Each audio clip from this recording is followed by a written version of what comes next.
Why don't we open our Bibles to Ezekiel 39? If you have your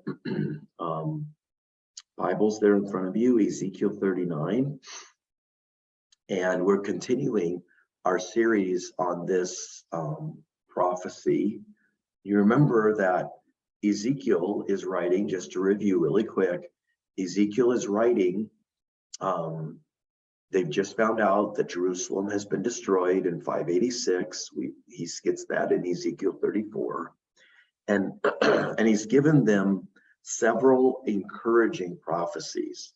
So Ezekiel 35, he's letting them know that all of this has fallen on you because of your sin. And he reminds them. And sometimes that's hard for us to hear, that we're uncomfortable, or our children are uncomfortable, or our grandchildren are uncomfortable. And sometimes it's hard for us to hear that these things have happened because of our sin. And we just want to be relieved of the discomfort. We just want to get rid of the discomfort. We're uncomfortable, or horrible things have happened. And we just want to get rid of the discomfort. And in this case, Ezekiel, the prophet, comes along and says, wait a second, you need to consider your ways.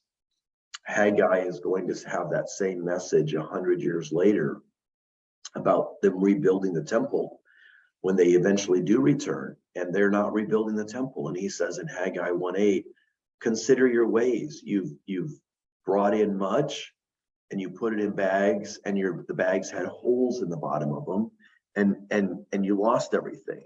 And they're working hard in Haggai's time, and they're living in finished homes, but the temple is unbuilt.